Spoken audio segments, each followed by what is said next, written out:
Final game in January for the Cardinals and the Deacons. Louisville all the way up to number 15 in the country, rising 8 spots after their big 2-win week last week. Starting lineup brought to you by Food Lion. No changes for Chris Mack, Cunningham, Force, Sutton, Wara, and Williams. Wake Forest trying to get a better game from Brandon Childress, and Chris Mack talked about how good players typically bounce back from difficult games. Childress was 3 of 16 on Saturday. They expect him to be better today. And more importantly, 0 for 9 from three-point field goal range, and Wake Forest needs Brandon Childress to be successful beyond the arc if they have a chance of trying to knock off the Cardinals. Wake Forest as a team needs to be successful beyond the arc. Deacons really struggling from 3, about 25% from 3 their last 6 games. Jamie Lucky, Roger Ayers, Jerry Heater presiding tonight. Just Louisville's 3rd trip to the Joel Coliseum. They're 1-1 in this building. Shot clock down to 9. Wara drives on Brown. Tried to roll it over the front iron. On the offensive glass, Williams, a couple extra efforts. Unable to convert. Wake ball. And we're used to seeing Wake Forest on the offensive glass, but Louisville gets off to a great start, unable to convert any second chance points, but that's something that the Demon Deacons have to be aware of, making sure they keep Malik Williams off the offensive board. See the 3-point field goal percentage for the season. Wake 31%, trying to feed Sarr inside. I think both teams have talked internally about setting the tone in the first 4 or 5 minutes tonight and how important that's going to be. Well, for Wake Forest, it's important solely because they're coming off of a very tough loss, and you think about Kai Bowman hitting that three-pointer at the end of the shot clock in their Saturday game. So it's really more so about establishing that they're in this game to win and not going to allow that loss to affect them tonight. And for Louisville, it's pretty much business as usual. Chris Mack always has an aggressive mentality, and he wants to establish that in the first 4 minutes of this game. Cunningham to Williams, shoots over the smaller Childress, and there's Wara cruising in for the rebound. And we talked about on the first possession how Louisville was able to come up with multiple offensive rebounds, and you see second offensive possession, offensive rebound and putback, and that has to be concerning for Danny Manning because it's nothing, the staple for Chris Mack in his coaching career has been rebounding both ends of the floor, and Louisville's going to continue to attack on that end. A maniacal focus on rebounding that he credits Skip Prosser for helping to foster. Of course, Chris Mack played for then assistant coach Skip Prosser for a couple years at Xavier, and Quan Four makes it 4-zip. And again, another offensive rebound. Quan Four missed the shot, but he knew where it was coming off of. But again, no effort from Wake Forest to really box out and come up with that defensive rebound. 4-0 in the scoreboard and in the offensive rebounds. 2 1/4 in. Sean D. Brown, he has been cold. He's now 0 for his last 14 from deep over his last 5 games. Quan Four to the basket, banks it in, 6-0 Cardinals. Timeout, Danny Manning. And this is not the start Wake Forest was looking forward to having, especially recognizing coming off of that tough loss. He wanted to see aggression from his team early and to put that past him, but right now it's been Louisville all over the offensive glass. 4 offensive boards for the Cards already, leading to 4 second chance points. Carolina Ford dealers keys to the game tonight. Corey, what you got? Well, for Louisville, it would secure the board and make sure they were keeping Wake Forest off the glass. Wake Forest averages 12.2 offensive rebounds per game, but it's been Louisville off to a great start on the offensive board. For Wake, it's basically keep it to yourself. Don't turn the basketball over and give the Cards opportunities to get out in transition because they're extremely difficult when you give them a head start on the offensive end of the floor. Chris Mack spent 3 years at Wake Forest as an assistant, 2001 to 2004. Remembers those days fondly. 15-5 in his first 20 games as the head coach of the Cardinals after winning 215 games in 9 years as the head coach at Xavier.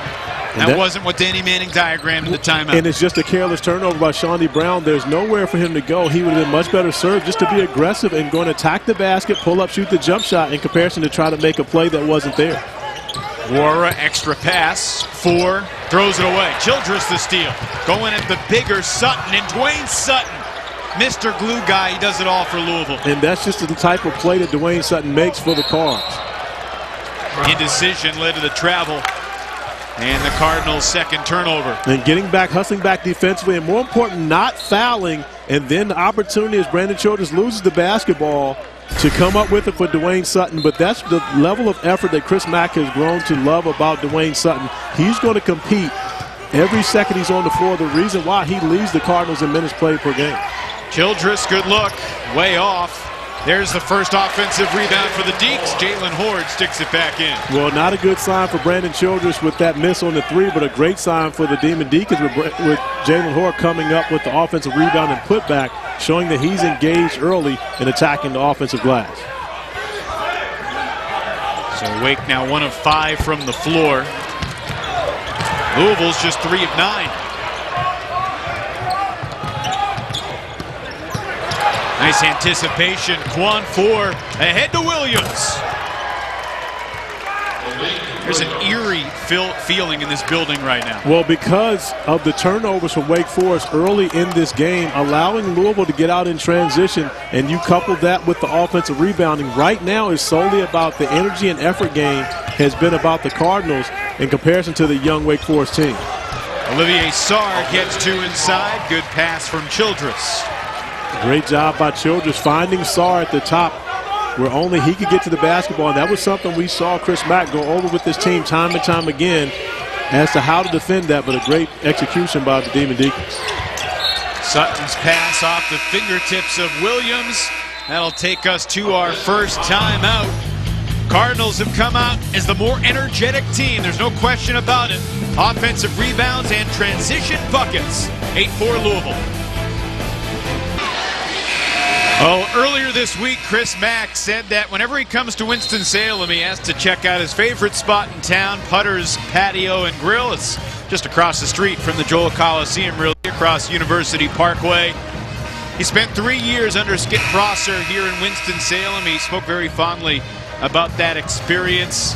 Led him back to Xavier, where he won 215 ball games in just under a decade, and now the leader at Louisville. Back in the ACC, where in 3 years as an assistant, he averaged 22 wins a year.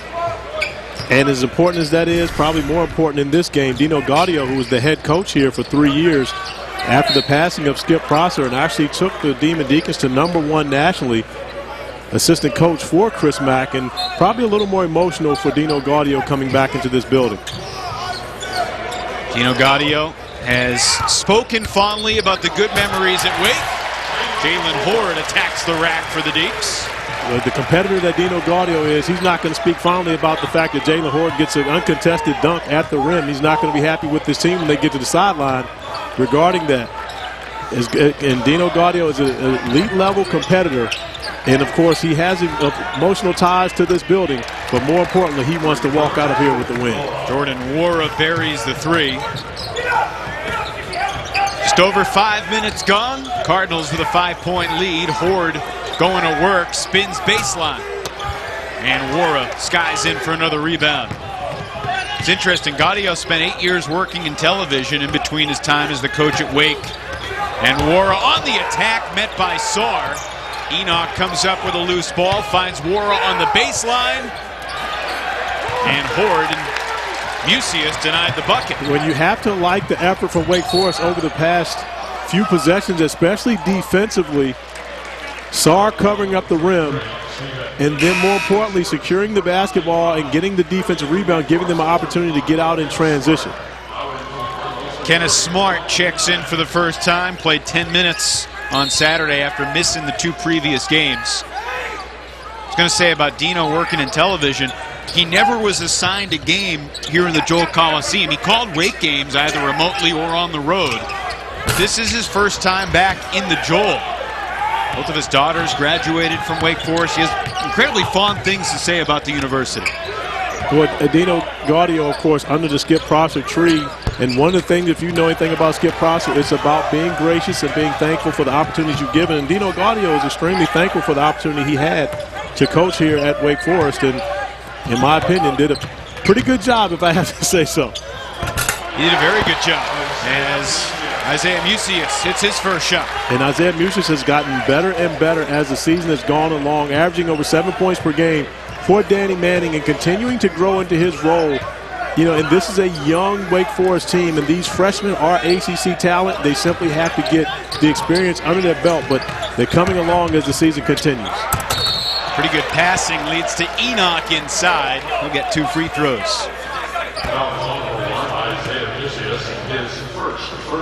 Dino Gaudio went 61-31 in his 3 years as head coach of the Demon Deacons. Longtime friendship with Skip Prosser began in Wheeling, West Virginia, when Skip's athletic director hired a teacher and an assistant coach, and the AD went to Skip, who was the head basketball coach, and said, "Hey, I've got you an assistant. His name's Dino Gaudio." And Skip's response, "What's a Dino Gaudio?" And from that became a lifelong friendship. They were best man at each other's weddings. I mean, obviously emotional, tragic circumstances led to Gaudio taking over here at Wake when in July of 2007, Skip Prosser passed away after taking a jog on the Wake Forest track just down the road. The legend of Skip lives on in so many different ways, in part through what Chris Mack and Dino Gaudio do every day with their players.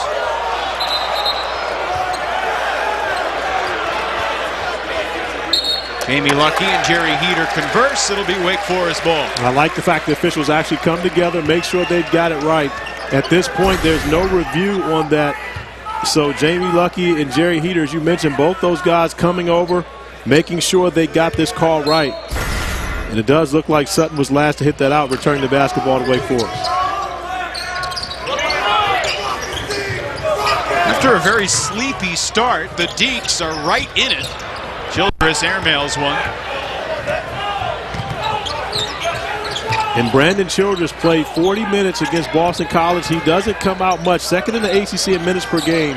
And that's one of the areas where you got to be concerned if you're Wake Forest, is he having to do too much for this team as Sutton knocks down the 3, continuing his improved shooting ability. 36% from beyond the arc on the season for Sutton. And Wake was unexpected whether or not they'd have Torrey Johnson available tonight. Kenneth Smart gets 2.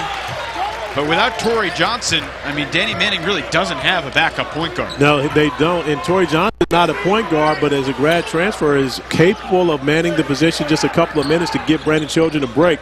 But without Torrey Johnson, as mentioned, 40 minutes a game for Brandon, and this is another game where he may not come out. What a season Jordan Nwora is having. 5th in the ACC in scoring at 18 points a game.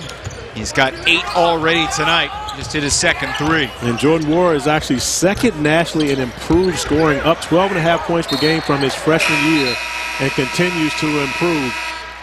And is becoming one of the ACC's best players. Off a beautiful feed from Cunningham, the shooter Nwora knocking down 3-ball, corner pocket. 18-10, Louisville leads with 11:38 to play here in the first half. Our coverage of ACC basketball tonight is being broadcast on AFN, the American Forces Network. And we proudly welcome the men and women of the U.S. Army, Air Force, Navy, Coast Guard, and Marines stationed all around the world. We thank you for your service, and we hope you enjoy the broadcast this evening. Brandon Childress, second to BC's Kai Bowman in terms of minutes per game. How does playing 37 minutes a game wear you down more than 32 minutes a game? Because you're playing 37 minutes a game with defense. And that's the kicker right there. So you can't rest on the defensive end of the floor. And when you're Brandon Childress, you're expected to do so much on the offensive end. That's really where it gets you, because oftentimes you're taking on the best player on the opposing team, because in the ACC, most of the times the best players on teams are point guards. He's having to guard those guys, so he doesn't get possessions off and have an opportunity to rest at all on either end of the floor. Stephen Enoch just picked up his second foul for Louisville. You've told me off the air that the Childresses don't really play defense. Brandon does. We're talking about the old Childress. And I do say old because he's older than me. So by how much? A couple months? I think he's got me by about 9 months or so. He's ancient. That he is. Loose ball collected by VJ King. King had a great game against the Deacons last year, 15 points on 7 of 9 shooting. And I've asked, the coaching staff a lot of questions regarding VJ King. And, of course, he came out of high school as a McDonald's All-American. McMahon for 3. And McMahon knocks down the 3. And, but with VJ King, and they're saying his minutes are down, his role is decreased from where he was as a freshman, even a sophomore at Louisville. But yet they talk about how he's had a great attitude along with Cunningham as captain of this team.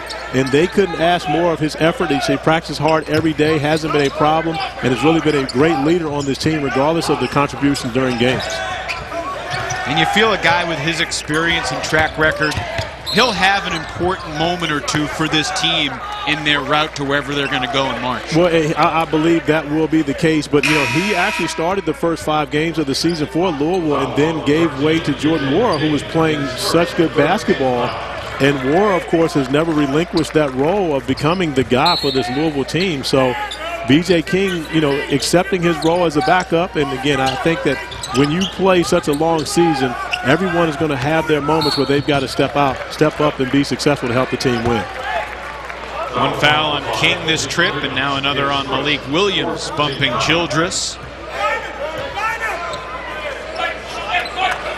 14 fouls on Louisville. Good doubleheader coming up Saturday. Many of these same Raycom stations. 2 ranked teams, the Hokies and Wolfpack at noon, and Miami at number 3, Virginia at 2 o'clock. Virginia Tech leading at Miami at the half tonight by 7 as Childress fires too strong off the glass, and Malik Williams didn't know where he was going with it. Found money for Shawnee Brown. And you hope that's something that gets Shawnee Brown going. Shawnee Brown is one of those guys that he plays better when he sees the basketball go through, and it helps with his defensive rebounding and all the other things. If he can learn somehow to reverse that and do the other things, I think it will help his shots go through and have him more engaged in the basketball game. Great pass, Ward to Williams. Great interior passing, and when you're playing against that zone, it's important to have someone at that high post that can make plays, not only for themselves but for their teammates. And Jordan Ward, of course, the beautiful find to Malik Williams under the basket. You're right about Shawnee Brown. He had such a great game at Miami. 9 of 15 from the floor, scored 22 points. In the 4 games since, though, he shot the ball poorly. He's got 21 points combined in those last 4 games. And what's amazing about Shawnee Brown? He has 5 20-point games in his career. 4 of those have been ACC road games. So when you're playing better on the road than you actually are at home, it simply has to do with your level of aggression. And, of course, the Miami game is in his home state. So I'm sure he had the family and friends he wanted to make sure he had a strong performance in front of. Deeks 0 for 4 from beyond the arc. Michael Wynn missing his first shot. Cardinals by 11 with the ball. Louisville winners of 5 in a row, 9 of their last 11. Cunningham tees it up. Another offensive rebound. King trying to back down Childress. Ball comes. Kick out. Wara. Deeks dodge a bullet there. They really do. In that situation, you don't want to leave Jordan Ward to go double-team B.J. King on the block and allow a knockdown three-point shooter to have a good look. Ward unable to take advantage of it. Childress will get some free throws here. And inside the zone, getting the ball into Jordan Ward in the middle, and then just 2 guys rotating to Ward. You see Sarr and Horde both rotating to Ward, leaving Malik Williams wide open under the basket. That has to be a drop by Jalen Horde to take that away. Allow Olivier Sarr to take advantage, take the matchup at the high post, and Horde drops down to take away that pass. You see Childress' numbers. He's forced to do so much for this Wake Forest team. I'm curious to ask you, though, Corey, about Jordan Wara. I mean, he played 12 minutes a game last year, 5 points a game. Was there a moment where you watched last year and said this guy is going to be one of the top 10 scorers in the league? Well, I had the opportunity to coach Jordan Ward when he was in high school at the Kentucky Derby Festival, and I knew that he was a knockdown shooter. But what he's done over the past year is gotten his body into such great shape that allows him to be able to go and play the minutes that he's playing. He wasn't in this level of shape last year as a freshman. And more importantly, for the way that Chris Mack uses his 4 men. Ward was more so of a small forward a year ago, now playing the 4 position and has a matchup advantage against most forwards trying to guard him, especially on the perimeter. 6 points now for Malik Williams. All have been right near the rim. Cardinals back up by 11 as Childress navigates. This is Sharon Wright Jr. on the attack. Right at Williams. There's Brown on the stick back for the Deeks. And that's where Shawnee Brown can really help this Wake Forest team. Offensive rebounding, playing defense, making plays. The threes will come if he's doing the other intangibles that help this team win. Snapped a 2.5-minute scoring drought from the field. Ryan McMahon, dead-eye shooter from outside. Well, when you're playing against Louisville and you're playing zone, you have to identify where McMahon is. You have to identify where Jordan Wara is. And so you got to make sure that you know where those guys are, any opportunity for them to catch it and shoot the 3 against the zone. But right now, the Cards are operating on all cylinders with a 12-point lead over the Demon Deacons. 7 minutes on the clock at the Joel Coliseum. Louisville leading by 12.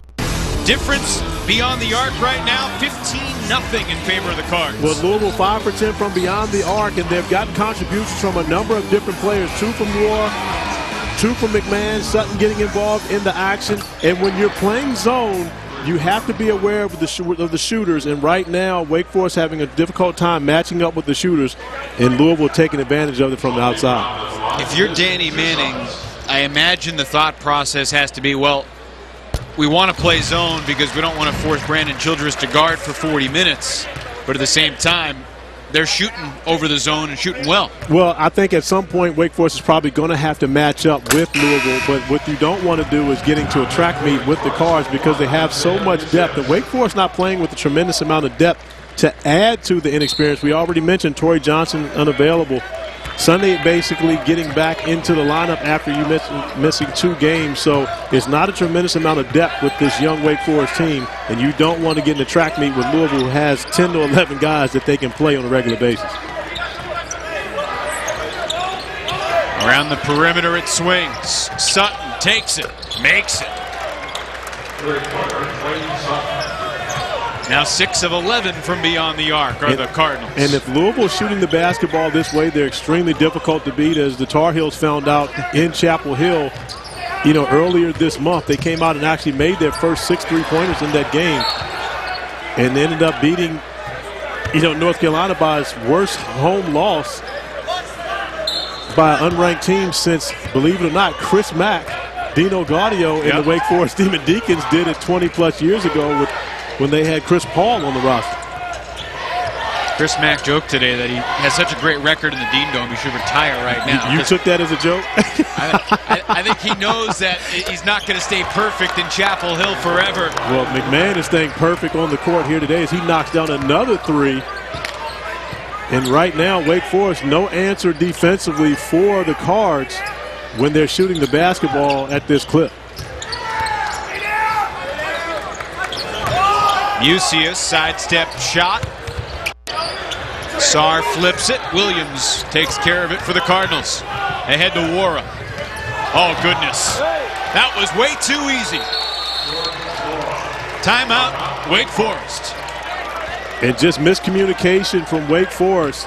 Getting back in transition. 2 players originally guarding Wara, and then simply with a little hesitation, both guys leave Wara for the wide open dunk, and Jordan Wara, who averages over 18 points per game, won't get any easier than that. Louisville at shoot-around today was doing some 5-on-none walkthroughs, and Wara had a couple times where he just drove to the basket on nobody, and I'm thinking he's not going to have any of those tonight.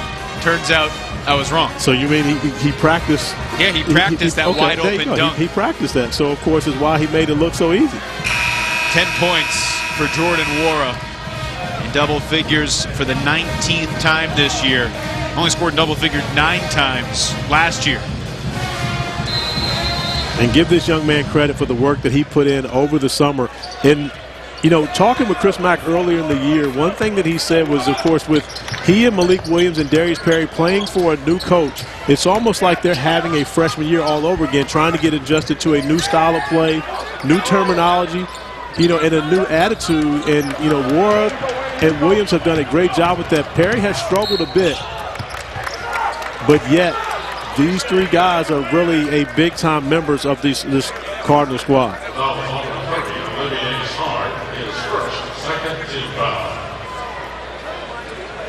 Here's a message from CPI Security. CPI Security is proud to be ACC Basketball's official security partner. For more information, go to our website at mycpi.com. Dwayne Sutton at the line for the Cardinals. Foul was on Olivier Sarr. We talked about Sutton and how he's really developed.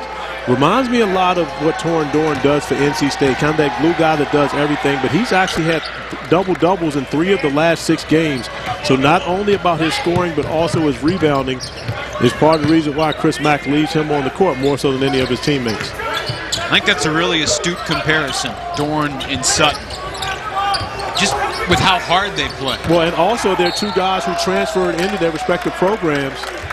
Sutton didn't start out at Louisville, and Dorn didn't start out at NC State, but what they've done is come in and through coaching changes, played good basketball, played hard, and really shown multiple coaches that they belong on the court in the ACC, and then both have become very productive members of this league because of doing so. Dwayne Sutton played about 2 hours and 20 minutes or so down the road, I-40 west from here, UNC Asheville for Coach Nick McDevitt. You think Sutton's played for 3 coaches in his 3 years on the floor with Coach Padgett last year. Well, and think about it, same thing with Torin Dorn. Torin Dorn played for Mark Godfrey, then Kevin Keats. So, again, when we talk about the similarities between these 2 guys, they've been able to make the adjustment with the mentality of the coaching and the coaching changes in the ACC schools, let alone the fact that they transferred from other places coming in. Cardinals on a 10-0 run and looking for more. Shot won't fall for Darius Perry. Getting some minutes tonight after not playing. Was late for a shoot-around before the Saturday game against Pittsburgh. Sharon Wright Jr. has a chance for a 3-point play. Now, I love that play from Wake Forest for 2 different reasons. I love the attack by Sharon Wright Jr. getting to the rim and able to finish through the contact and get the foul. But it was Jalen Hoare securing the rebound and pushing the basketball. When you have your 4-man and the ability to push the basketball in transition, it doesn't allow the opposing team to get back and get matched up, which is part of the reason why Wright had the opportunity to get to the rim. 3-point play for Sharon Wright Jr. What's Wake's target in your mind in these next 4 minutes to make this a reasonable deficit at the half? Well, the biggest thing is to try to get some stops. They've switched to the man-to-man defensively and try to be aggressive on the defensive end and see if they can find a way to run Louisville off the 3-point line, make them have to shoot contested 2s, such as this one, and then come up with a defensive rebound. So that's the target. There's not a number in mind because when you're dealing with such a young team, you don't want to do that. You just want to try to chip away. Euseus, nope. And they got Horde over the back. That's going to be his 2nd personal foul. We'll get ourselves a timeout. Wake trailing by 17. Their most talented guy just picked up number 2. Back inside the Joel Coliseum. Pleasant night. Breezy outside. Take a look at our game summary so far. Shooting percentage tells a pretty big story, Court. Yeah, it may be breezy in here for the Demon Deacons as they're 0 for 5 from beyond the arc, 8 for 27 from the field, but definitely warmer for the Cards, shooting 50% and 7 from 12 from beyond the arc, moving the basketball extremely well. 10 assists to 5 turnovers for Louisville. And then on the other side, of course, Wake Forest only 1 assist to 5 turnovers, and it's been a struggle for Danny Manning, more importantly, on the defensive end of the floor, trying to keep Louisville from getting whatever they want on the offensive end of the floor. How surprised are you that Louisville's a win away from being 7-1 heading into February? You would look at it and say, okay, well, they were picked 11th coming into the ACC preseason, but this team has talent, and the fact that Chris Mack brought in 3 grad transfers, 2 of those guys are actually starting right now, it's not really that big of a surprise, especially when you consider the ACC schedule that they've played thus far. The win at North Carolina was a big surprise, but outside of that, I don't think there's anyone that they shouldn't have beaten to this point as Brandon Childress sees the ball go through. I'm sure that has to feel good for Brandon. Had been 0 for 3, gets his first field goal. Yeah, from the Ken Pom strength of schedule metrics, Louisville has played the easiest ACC schedule so far of the 15 ACC teams. With that said, they still have played the third most difficult schedule in the country overall, and they continue to win games in large part because guys like Jordan Moore keep making buckets. Well, that's true, and now they've made 8 3-pointers here in the first half. And, you know, shooting on the road is something that Louisville has had a lot of success with. Their only ACC loss is an overtime loss at Pittsburgh, but still scoring 86 points, 85 points in that game. So you're talking about a team that's had their offensive production carried with them, and defensively now they're really starting to recognize what Chris Mack is asking for them on a nightly basis. But Jordan Moore continues to score pretty much whenever he wants to when he puts the ball in his hands. Wara now with 15. Mentioned that one loss to Pittsburgh, a loss they avenged on Saturday.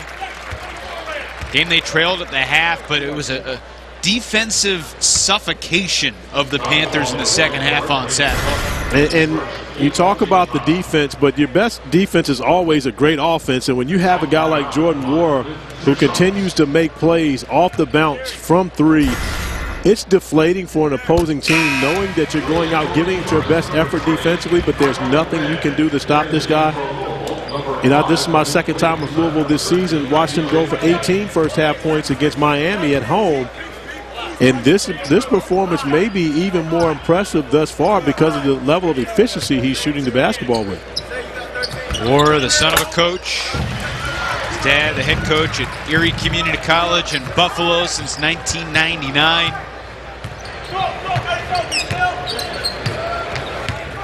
See the Cardinals, 8 of their last 10 from the floor, shooting 55% from the half overall. King, mid-lane jumper, rebound, Musius.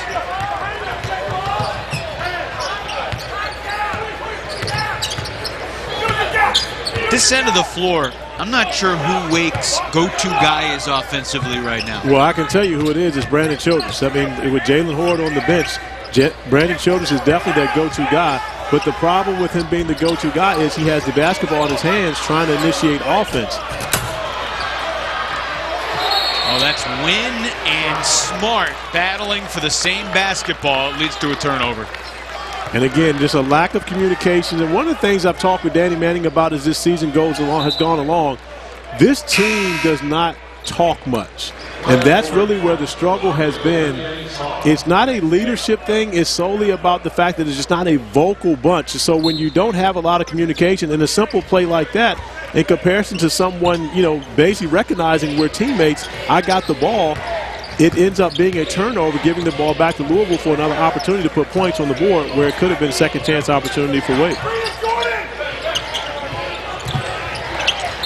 Brown deflects the pass out of bounds. I'm not sure if that's something coaches necessarily recruit for, guys who talk, but we were talking with Jim Larinaga about the same problem last week. He doesn't have talkative guys out on the floor. The coaches do recruit that. No question about it. When they see guys and they know guys that are going to come in and be vocal regardless of the class, whether they're freshmen or whatever it may be, it's just a personality trait. And again, you go out and you recruit the best players, but you want to find those guys that are going to come in and take on that leadership role. Foul called on Wynn. I'm thinking about a guy that Chris Mack and Dino Gaudio recruited to Wake Forest, and Chris Paul. He's certainly that. Justin Gray, who now working in the Wake Forest athletic department, scored nearly 2,000 points. He was at Louisville shoot-around briefly today, chatting with his old coach. Hardy's halftime report coming up in about 35 seconds. Take a look around the league. This one of 3 games in the ACC tonight.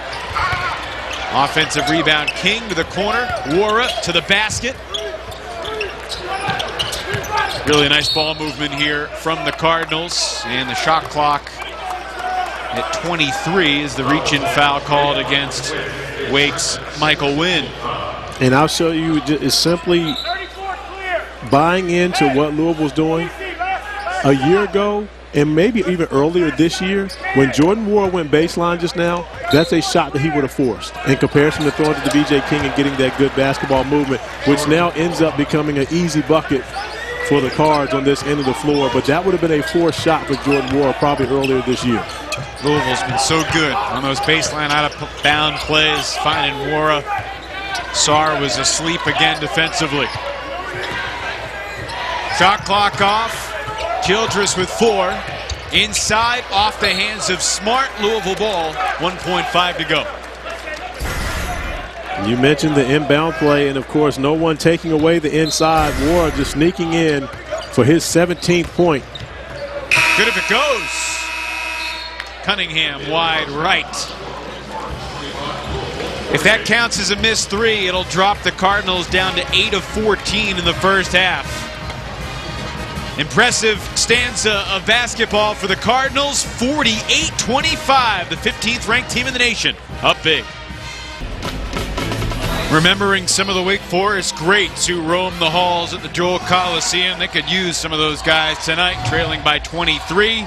First half stats brought to you by the North Carolina Education Lottery, celebrating 12 years and over $6 billion raised for education. To learn more, visit nclottery.com. And it's been about the field goal percentage. Louisville 55% from the field, meaning they're getting exactly whatever they want on the offensive end of the floor. The 12 assists for the Cards in the first half, moving the basketball very well. And then, of course, the telling number for Wake Forest, 0 for 5 from 3. It's difficult to compete when you're not making shots beyond the three-point arc. Had to be different feelings in the two locker rooms at halftime. Let's start with Louisville. I know Chris Mack didn't go in there and say, great job, guys. We did everything we wanted. There's nothing we can get better. What was his message, do you think? Well, his message was to make sure they stayed focused on the task and getting better, and not just taking for granted that they won the first half by 23 points, but to go out and win the second half as well. Remember, this is a team that has a huge game coming up this weekend at home versus North Carolina. They want to be playing with optimal confidence going into that game. 2 o'clock tip-off Saturday at KFC Yum Center. Tar Heels will be looking for some road revenge after getting run out of the gym at the Dean Dome earlier this month. Quan 4 begins the second half with 999 points in his college career between Richmond and Louisville. And there's Dwayne Sutton, who had a great freshman year at UNC Asheville, piling up the points now for the Cards. And Dwayne Sutton continues to expand his game. We talked about how much of a glue guy he is, but making plays in the pick and roll action, he's shooting the ball well, but more importantly, playing with the level of toughness that's required by Chris Mack defensively and on the glass. Microcosm of the night for the Deeks. And Olivier Sarr immediately taking the exit after the first possession defensively, and a lot of that has to do with the fact that he really didn't challenge at the rim when Sutton was coming to the basket on the previous possession. You got Cunningham for the offensive foul in the backcourt. You can feel the frustration mounting for the Deeks. Well, again, you're talking about a very young team, and so when this team doesn't have things going their way, oftentimes they may hang their head. You know, talking with Randolph Childress before the games, he'd be the first to tell you this team doesn't quit, they don't give up. But when you're young, you oftentimes don't know exactly how to respond, and that's what we're seeing from the young Deacons right now. And they just need something good to go their way, but more importantly, they've got to try to find a way to force that. Oh, what a swat. Malik Williams sends it back. Shot clock at 7. Brandon Childress for 2. And I believe a lot of the confidence from the Devon Deacons comes from Brandon Childress. So if he's able to get going offensively, that can definitely build some momentum here on their home court. Fouls on Smart. Free throws coming. After the loss against BC, Brandon Childress was quoted by the local media saying, look, there's no doubt in my mind that we're going to be great. He has been very confident with his words, and I think part of that is the Childress DNA, and part of that is believing that it can be. Well, it can be, and you remember Brandon Childress in his freshman year played in the NCAA tournament. He came into a Wake Forest team that had John Collins and had Darrell Moore and Bryant Crawford. They were a talented team, so he recognizes what it takes to be successful in this league. He's been a part of it. The difference is now he's the leader, having to lead young players that don't know what it takes to be successful in this league. So he has the confidence in trying to move them forward, but he has to have his teammates along in order to be able to execute the plan. 52-27 as Childress brings it up the floor.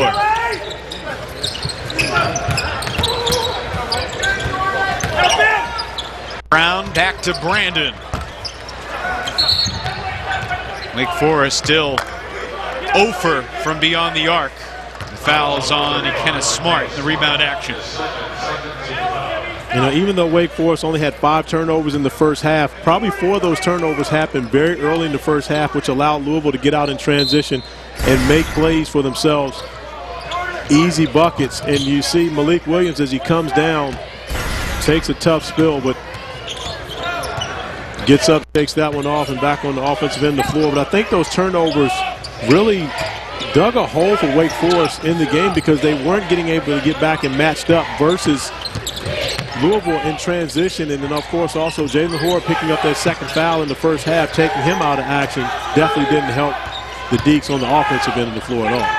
Clock winding down. Wara buries the 3. He's got 20 tonight. But when you watch the matchup where Jalen Horde is having to defend Jordan Ward, where Jalen Horde is a skill 4, Jordan Ward is a 3-man. And being able to play the 4 and having the advantage that he does at that position, moving without the basketball, finding spots, 4s aren't used to guarding guys like that. So what you see as Ward gets to the top of the key, Jalen Horde gets there, but he's there late with Ward's ability to get his shot off quickly. You have to be there when the ball is when it arrives to make sure you run him off the line. 2 for Brown. We're talking about the dynamic of confidence in basketball at shoot-around today. War is a guy that just his body language exudes confidence right now. It really does, and he's put in the work. I mean, he's a guy that's always been able to score. You know, but he's put in the work to put himself in the position to where he's in shape to be able to play heavy minutes in this league and still be productive and efficient. Juan Four had a layup for his 1,000th point, made the pass, and Sutton will go to the line. Smart picks up another foul, his 3rd. The sign of a very unselfish team, beautiful interior passing. You mentioned Quad 4 had an opportunity to take that shot, but drops it over to Dwayne Sutton. And you have to think about that. That moves forward. Sutton will be more than willing to give the basketball up to 4. And that's really where that chemistry is able to develop as a team. Guys moving the basketball, sharing the basketball. One of the reasons why Louisville is a high assist team and part of the reason why they've been shooting the ball so well, especially in ACC play. This is a team that's gotten better as the season's gone along. That's going to be Louisville ball. Williams knocking the rebound off. Smart out of bounds. Musius in for Wake. See Chris Mack pacing the sidelines over there, of course, even with the 27-point lead. He's not going to be comfortable with this, but great talking to him and Dino Gaudio, and I actually caught Justin Gray in the tunnel before the game, talking about the 2-on-2 games where you had Dino Gaudio and Chris Mack playing 2-on-2 versus Justin Gray and Chris Paul.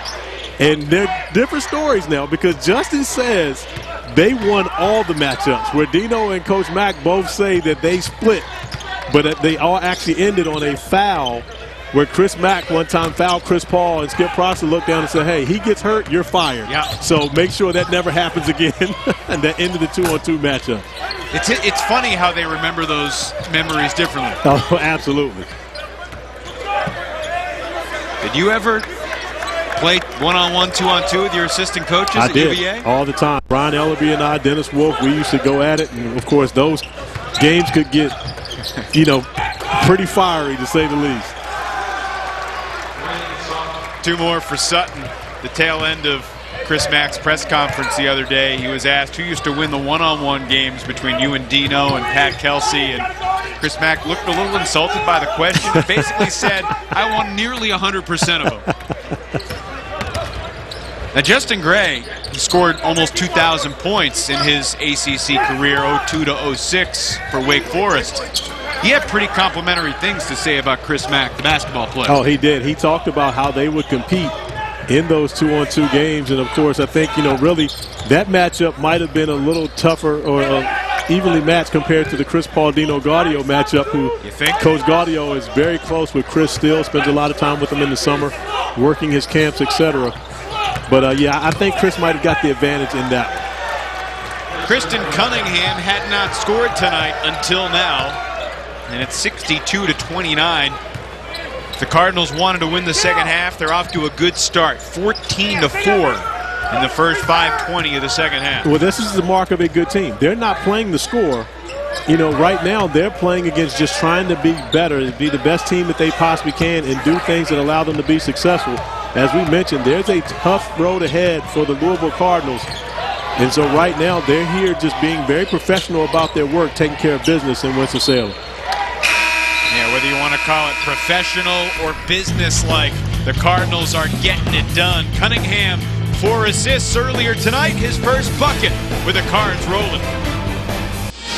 Know Your Score brought to you by Lending Tree as we go around the ACC. Nickeil Alexander-Walker led Virginia Tech with 25 points tonight, 11 of 17 from the floor for the sophomore, and Syracuse junior Tyus Battle leading the way for the Orange. Well, Tyus Battle doing it, finding his teammates. Elijah Hughes knocking down the three, and then Buddy Boeheim getting involved in the mix. Syracuse struggled from beyond the arc at Virginia Tech on Saturday, but shooting the lights out at Boston College in this one. Buddy Boeheim again for three, and then Mark Dolezaj getting involved in the mix, knocking down the three, and Syracuse holding the 5-point lead over Boston College early in this one. 2 threes for Hughes, 2 threes for Boeheim. Orange on the road, trying to bounce back from their tough one in Blacksburg on Saturday night. Ryan McMahon, he was fouled by Childress, who thought he got away with a little tug, and Jamie Lucky's like, I saw that. We talked about Louisville and being at the top of the standings. Well, Syracuse probably just as much of a surprise as is Louisville right now. Syracuse trying to get to 6-2 versus Boston College tonight. And after their non-conference schedule and the way that they performed in non-conference, I don't believe there were many people in the ACC thinking that Syracuse would have this type of ACC turnout, but they've gotten the job done early. McMahon double clutch. Wake Forest basketball.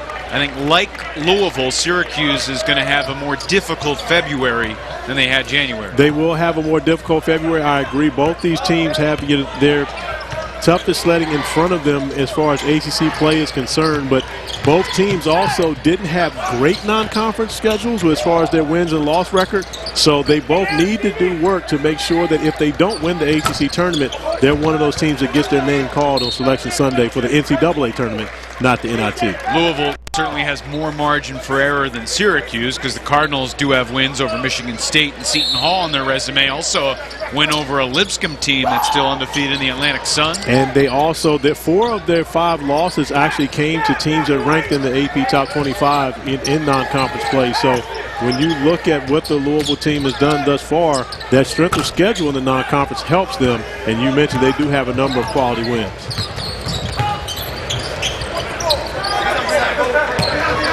Runaway win in Chapel Hill will look good on a piece of paper in March. Out of bounds, stays the same way. Of all the surprising results we've seen through the month of January in the ACC, I mean, I'm putting you on the spot here. Is Louisville's runaway win in Chapel Hill at the top of the list, or I'm not sure if it's Wake beating NC State or Georgia Tech winning at Syracuse? I would definitely go with Louisville over North Carolina, and because of the way that they did it with the offensive rebounding and, dominating a North Carolina team where rebounding is their forte, as well as going and shooting the basketball as well as they did on the road. And that is also, remember, coming off of a loss where they went on the road and lost at Pittsburgh in overtime. And to be able to respond that way, Chris Mack had to be extremely proud of his team, and they've just been rolling along ever since. Sunday Okeke just scored his first point since November 27th.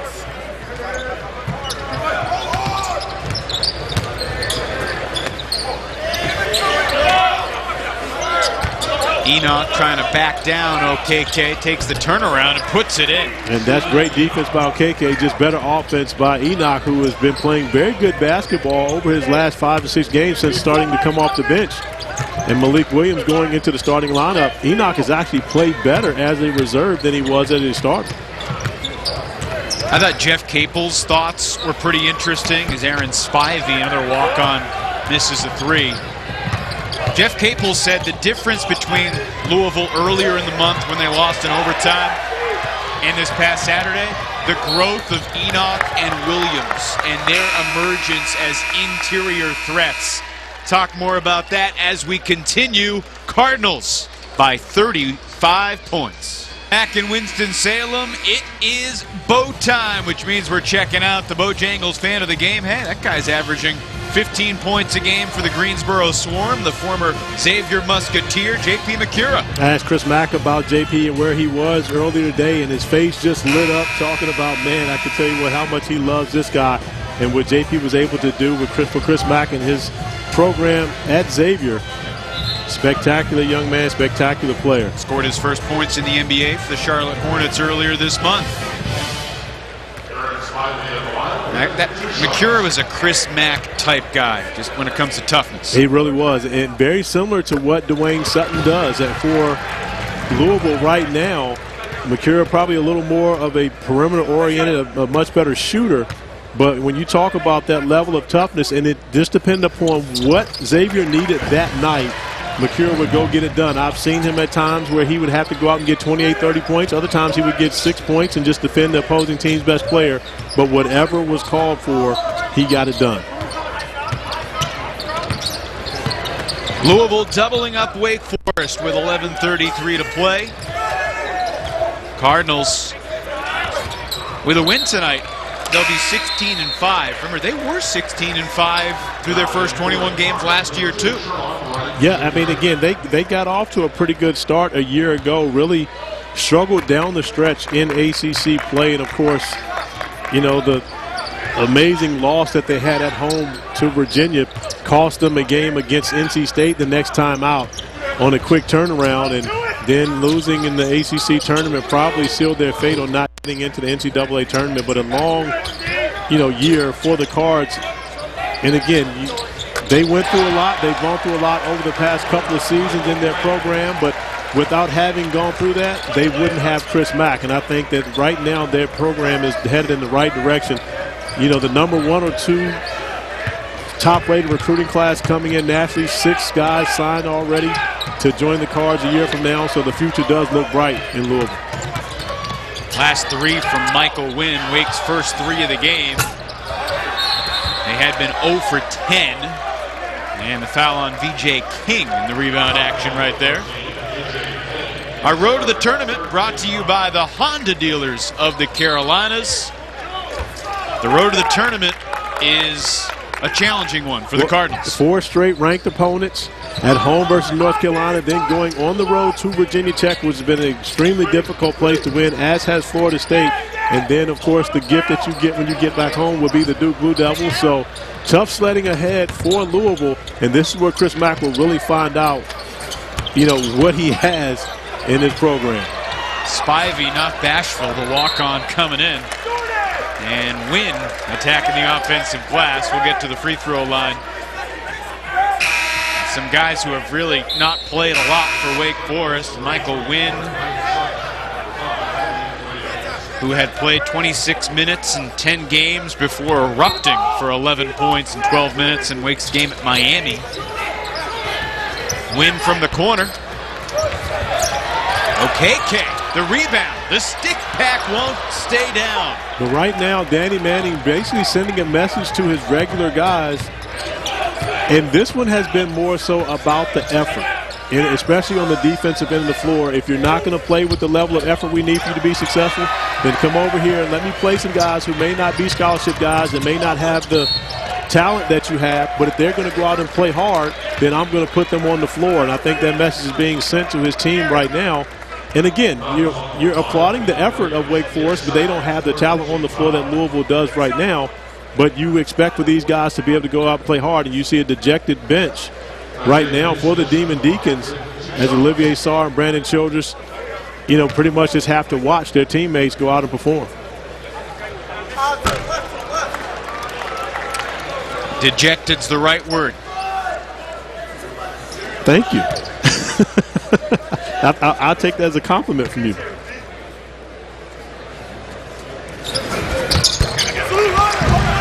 Free throw for Musius.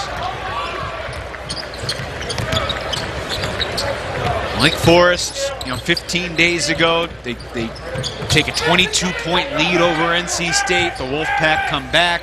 Wake prevails with some clutch playmaking down the stretch. Sutton's three rims out. And at that point, you're thinking, okay, maybe not on the road, but Wake at home, they could be dangerous. Well, they can compete. No question about that. And I think that's probably the biggest issue that Danny Manning has had tonight is his team hasn't competed at the level that he would like for them to. Sharon Wright Jr. getting into the paint and finishing through the contact. But you're also talking about a Wake Forest team that could definitely have a hangover after what was a very tough loss on Saturday. Kai Bowman knocking down about a 25-foot three-pointer after great defense by Shawnee Brown. And Bowman just kind of stepping around, throwing up a prayer, making that shot. He had made a three before that was all 0 for 6 from 3 up to that point and proves to be the game winner for BC, getting a win here at the Lawrence Joel Coliseum. So I do believe that there is somewhat of a hangover from that game for the Deacs right now. And that's the sign of a young team, the inability to be able to put that behind you and move forward. But we also saw Florida State lose 3 straight games after losing at a buzzer beater at home to Duke. So, again, it happens with veteran teams as well. Straight away, Williams won't connect. You saw Florida State on Sunday night. Have they turned a corner? I'm not saying that they've turned the corner. What they have done, they've been able to get healthier. That's and with fair. the break from Sunday, so they don't play again until Saturday, they give Trent Forrest an opportunity to be able to, get just a little bit of rest on that turf toe. And Terrence Mann is able to get a little healthier. Phil Cofer is able to get a little healthier. That's really been the biggest concern for Florida State, especially with they've already had 2, Thursday, Saturday, or, whatever it may be, Thursday, Sunday turnaround to where they've had to play those back-to-back games. VJ King in transition. Slams it home.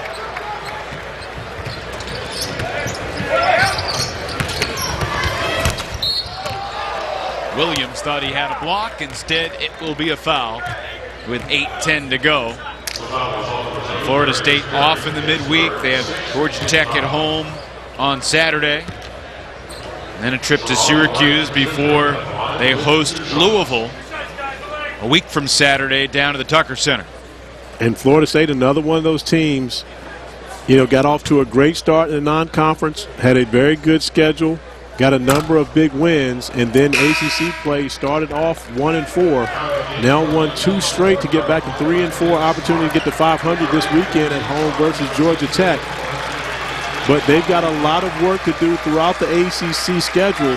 But converse to Louisville, Florida State's already played Virginia. The only time they're going to play them this year. They've already played Duke. The only time they're going to play them this year. So their schedule doesn't get tougher as the season goes along. They actually have many more winnable games as their season continues in ACC play. Foul is on Ikenna Smart. This will be interesting here, Corey. 28-point deficit with 8 minutes to go. It feels like the outcome is decided, but those dejected starters, Danny Manning has sent them back onto the floor, and we'll see what kind of motor they play with here. Well, Danny Manning is coaching for the next game at this point. You've got to get these guys their confidence back. He's proven the point to where, hey, look, if you're not going to go out and perform with the level of effort and energy that we need you to perform with to be successful, then you can come over here and sit down. But at the same time, he knows that he needs these guys moving forward, so he can't sit them over there for the remainder of the game, and they lose confidence. So right now it's about getting back, building some confidence, and finding something that will help them moving forward. That's not a defensive stop right there. No, it's not a defensive stop. And again, it's been difficult to get defensive stops against this Louisville team. Louisville very well prepared for anything that Wake Forest has thrown at them defensively today. But you also have to take into consideration, this is a good Louisville team. I mean, what they're doing to Wake Forest right now, they did to North Carolina in the Dean Dome just a couple weeks ago, and Malik Williams, who continues to impress in his sophomore season, off of the bobble pass and the deflection, picking it up in the finish for Malik Williams as the Cards grow the lead to 28. All Cardinals on the road tonight in Winston-Salem, North Carolina with 7:19 to go. We take a look at our Toyota game summary. For summaries of other ACC games, go to the ACC.com. Cardinals shooting 55% from the floor, 56% in the second half. Wake Forest shooting 27% from the floor, 25% in the second half. Well, and the one area of concern for Wake Forest, really throughout the Danny Manning era has been the defensive end of the floor. They've normally been very good offensively, but it's been a struggle to get stops defensively. And never more glaring than it has been here tonight against Louisville, who has pretty much had their way on the offensive end of the floor, gotten everything they want, but the difference has been that Wake Forest has struggled to score against the Louisville defense, which has made this such a lopsided affair. Wake Forest in their ACC opener was 9 of 22 from three. It's 41%. It was a loss to Georgia Tech, but 41% from three, respectable. Since then, the Deacons are 34 of their last 147 from three. Well, 35 of 148. 23.6%. And every make helps. Of course, Brandon Childress knocking down his first three-pointer now in 2 games. And so that helps. But you're talking about a Wake Forest team that shot under 25% from three in now 6 out of the 8 ACC games. It's just hard to compete in the ACC without the ability to shoot the basketball from beyond the arc. That's the concern for the Duke Blue Devils. Everyone's talking about, can they shoot it well enough to be successful? And you've got, 4 of the top freshmen in the country on that team alongside a number of very good veteran basketball players, and that's a concern for them. So when you're Wake Forest playing with this young talent and this young group, if you don't make threes, it's going to be, it's going to be virtually impossible to go out and win games against the competition that you have to play against in this unforgiving league. 6 minutes on the clock. Ford, Childress, Smart, Saar, and Brown. Here we go, Red. Talk, Red. Talk, Red.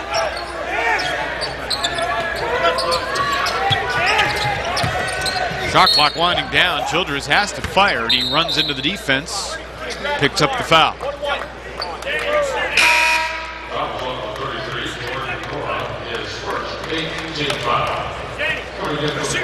After today, Corey, Wake has a Super Bowl Sunday matinee against Clemson down at Little John Coliseum. Danny Manning and the Deacs will host Pittsburgh next Tuesday night here at the Joel. And apparently, technical foul was assessed on Darius Perry. We're not sure what that was about. We saw Perry walking to the bench immediately knowing that he was going to be taken out of the game. But not sure what the technical foul was for. It really wasn't much of a commotion. But having a conversation with Chris Mack right now, and Coach Mack not happy to see Perry losing his composure. Pretty one-sided conversation. Well, that's the best way for it to be, honestly. And it was just that right there, Perry not happy about the call. And apparently whatever he said, he wasn't directing it to an official. But apparently whatever he said, and I'm not sure which official underneath the basket gave him the technical foul, but they didn't like his expression of emotion. Well, Wake has trailed by as many as 35. They have cut the deficit down to 20. Well, and again, in the second half, it was solely about finding something that can give you a spark moving forward and not just saying, okay, well, we've lost this game, it's all about tonight. No. As you mentioned, Wake Forest has to travel to Clemson on Sunday, another team that only has one ACC win.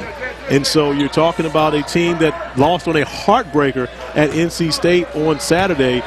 They could be just as dejected as this Wake Forest team And Danny Manning looks at that as a game where you have a possibility of being able to go in and get a road victory. So right now, trying to find something in the right buttons to push to be able to try to get a win on Sunday, even if you can't come back and get a win here tonight. Timeout called by Chris Mack. Cardinals will regroup. We'll take the break as well. And we'll be back after a word from your local ACC station. There's our Toyota game summary with the Cardinals in front by 22 points. Jordan Nwora has 20 in the game. Most of those, of course, were in the first half. It's 17 first half points for Nwora, who's really been able to be a facilitator and just be a part of the offense here in the second half, because everyone has gotten going for the Cards on this one. And another turnover for Wake Forest coming out of the media timeout. And it has to be frustrating for Danny Manning to draw up what he wants to do, but just unable to be able to execute it by his team on the floor. Frustration all around for the Demon Deacons. Sutton slithers to the basket. We'll get to the line.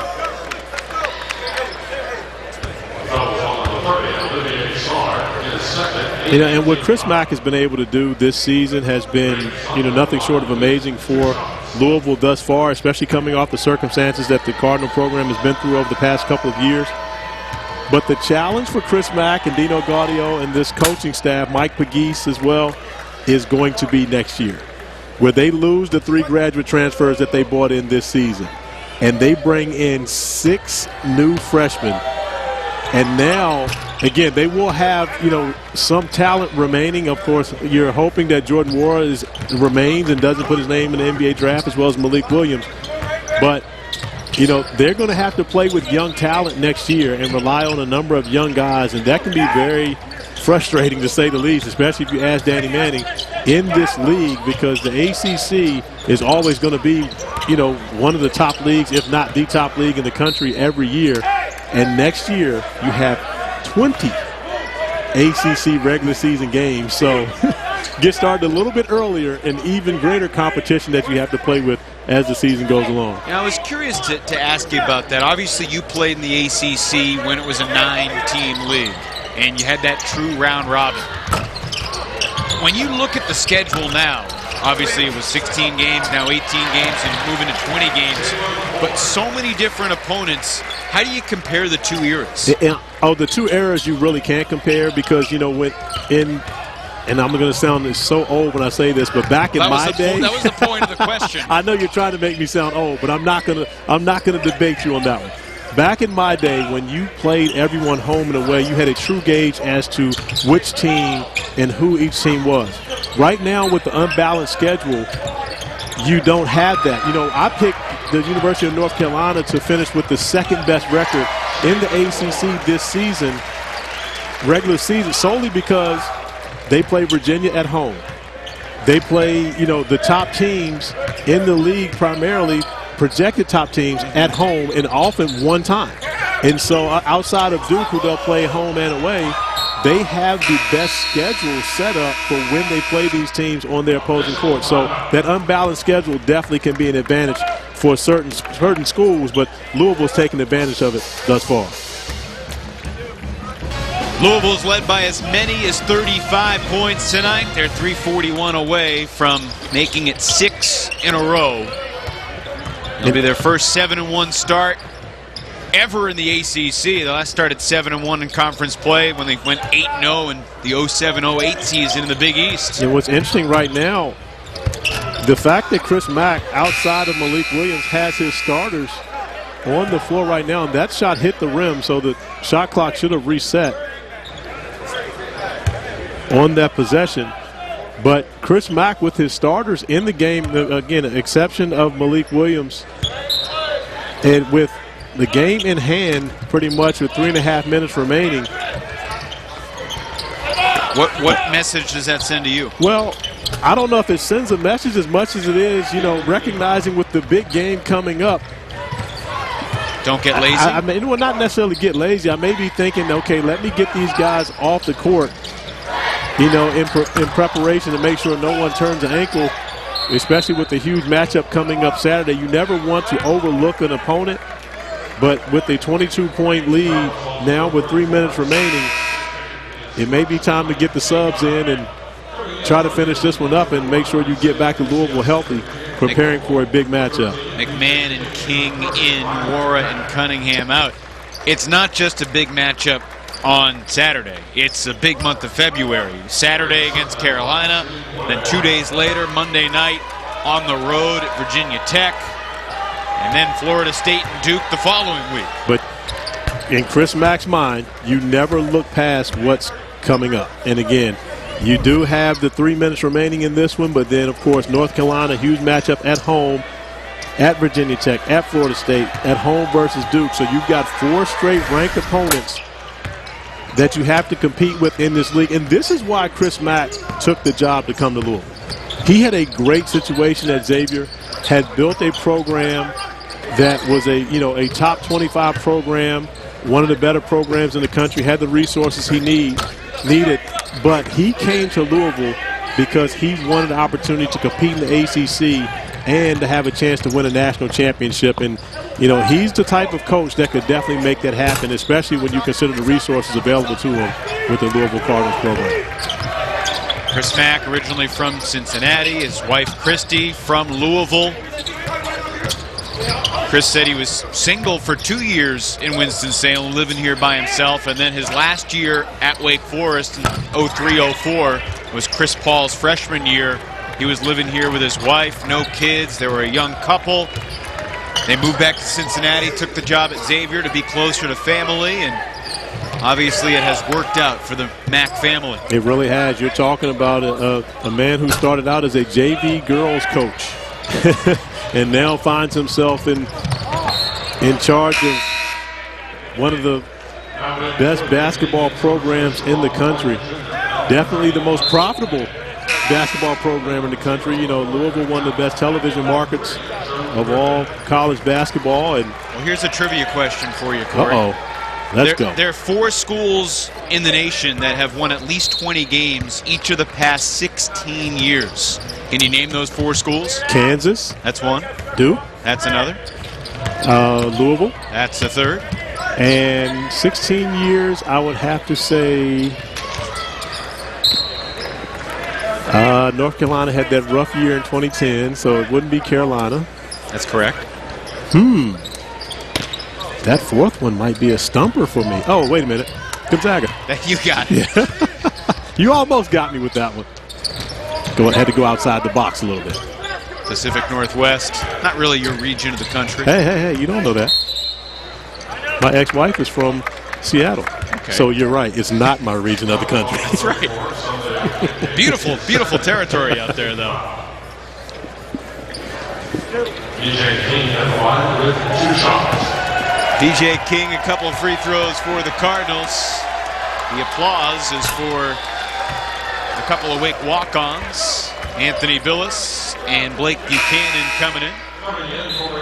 How jealous is Jay Billis every time he watches Anthony play of Anthony's hair? Think about that. If you think about a time where you used to have hair like that, and now it's all gone, you have no shot of doing, and you see your son, and it's so hard to be jealous of your son. I mean, let's be honest. When Jay was a senior in college, he had pretty good hair.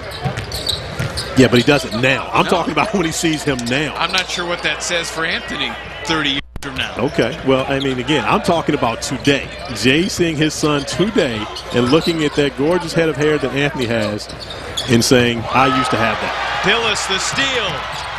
Billis unable to convert. He scored 1 bucket in his career. Dramatic up and under reverse layup against Cornell in Wake's final non-conference game. Ball out of bounds to Louisville.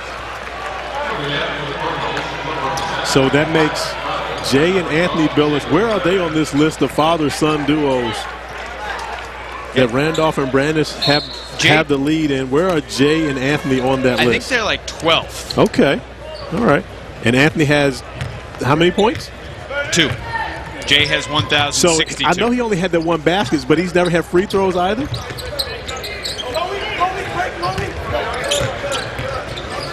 They're in the top 20. Okay. Let's just leave it at that. You didn't want to make the count. Well, Ryan McMahon has had his way shooting the ball here regardless. Sure has. Cardinals jumped out early. It was 6-0 in the opening minutes, forcing a quick Danny Manning timeout, and the Cardinals lead wire to wire tonight. Impressive performance by Louisville, especially knowing there's a big game coming up this weekend. Coach Mac Dino Gaudio getting a win on their return to Lawrence Joel Coliseum and not overlooking the Demon Deacons, giving them much chance at all to compete in this game. 17 of Wara's 20 in the first half. He is our Chevy player of the game. Performance of the game brought to you by your local Chevy dealers. And you know he'll be fired up for the North Carolina Tar Heels on Saturday. I think the KFC Yum Center is going to have a fun month of February with all the big-name opponents coming to the Derby City. I believe they will, but Jordan Wara had himself an evening here in Winston-Salem. A number of easy buckets allowed him to get going from the perimeter, playing with big-time confidence with the step-back jumper. 20 points for Wara. Another efficient shooting evening for the sophomore as he continues his stellar play in the ACC. I'm going to put you on the spot again. We talked about Louisville's difficult schedule coming up. They got 5 ranked opponents. There's Justin Gray saying goodbye to his old assistant coach, Chris Mack.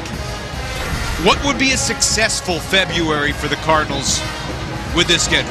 Well, a successful next 2 weeks is 2 out of those 4 wins. And regardless as to where they are, if you beat North Carolina and Duke at home, or if you go on the road and get wins at Virginia Tech and Florida State, if you go 2-2 during this stretch, you are definitely being successful in this stretch. Louisville coach Chris Mack joins us from down on the floor. Coach, pretty workmanlike effort. You said this was a business trip. Your team obliged. Your thoughts on your squad's performance? Well, it's hard to get the last 6 to 8 minutes out of my mind, because that was in the immediate. I thought for the first 32 minutes of the game, I thought our guys gave great effort. But to give up the amount of offensive rebounds that we gave up down the stretch and didn't play very efficient on offense. So that sort of sticks in my mind. But anytime you can win on the road in this league, you consider yourself fortunate. And we know that the mountain only grows taller as the days go on. And, Coach, looking forward to what you guys have coming up. 4 straight ranked opponents. Now that you're 7-1 in this league, what are you looking forward to learning about your team as you move forward?